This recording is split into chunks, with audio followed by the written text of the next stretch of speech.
What's up, people? This is Pepper, and today we're going over how to teach the sit command.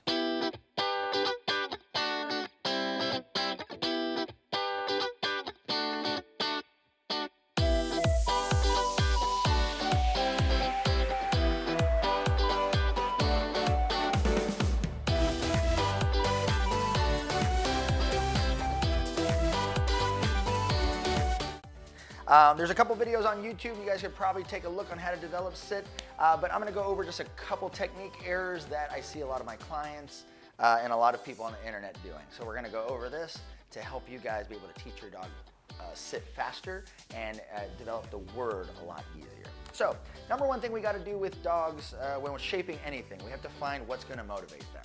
So in this scenario, we're going to use food. Other things that we can use to motivate dogs are going to be leashes and toys.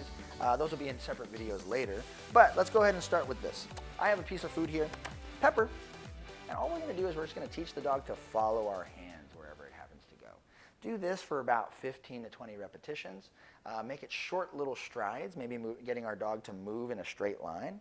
And then just giving them treats for following our hands. And then what happens over time, anywhere my hand moves, even if there's no treat, the dog will learn to follow it.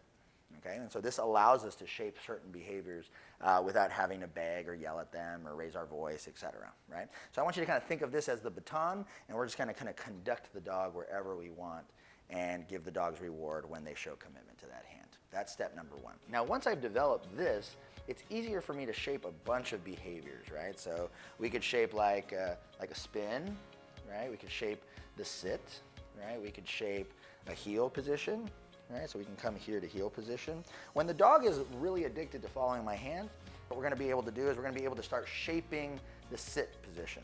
Now, a lot of times people will throw up the sit position way up here. Now, she kind of already knows sit, so she's doing it, but this is too far away. Usually, if the food is above the dog's head too far, it'll really motivate the dog to jump and try and steal it out of your hand.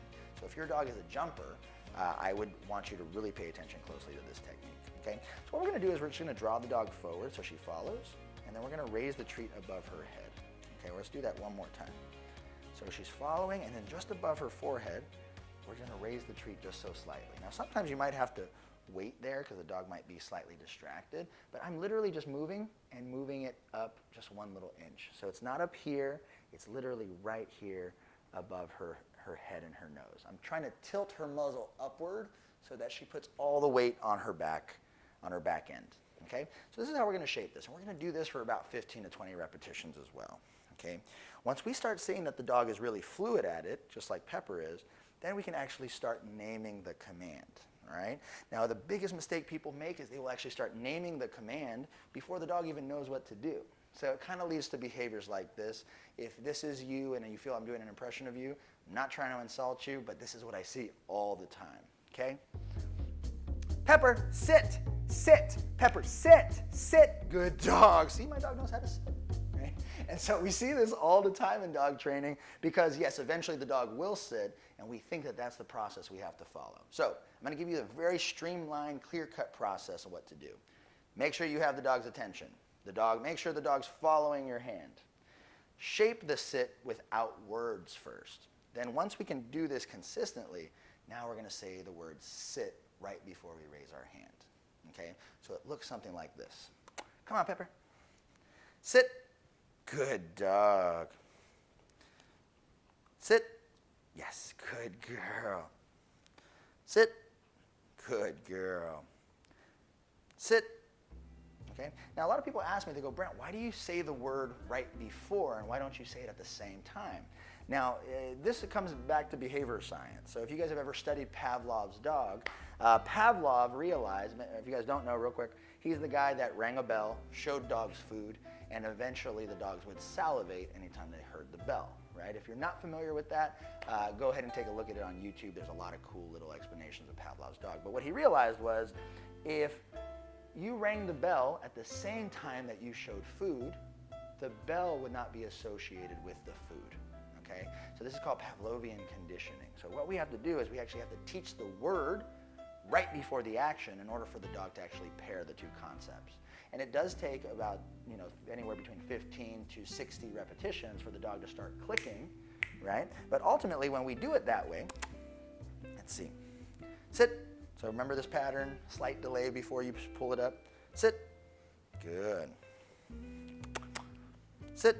Good. And eventually what happens is we start getting a dog who will do it without the hand signal. Sit. Good girl. Come on. Sit. Good girl. Sit.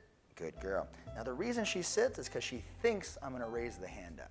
So eventually what happens, the dogs get so smart and so anticipatory that we actually don't even need the hand signal anymore.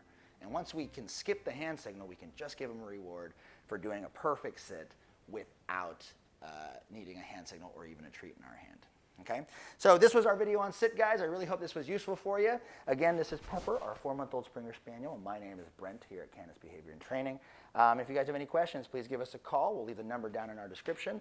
Go ahead and check out our other YouTube videos, and feel free to subscribe because we're going to be giving you guys a lot of cool tips over the next couple months and years of CANIS Behavior and Training. So please go ahead and add us.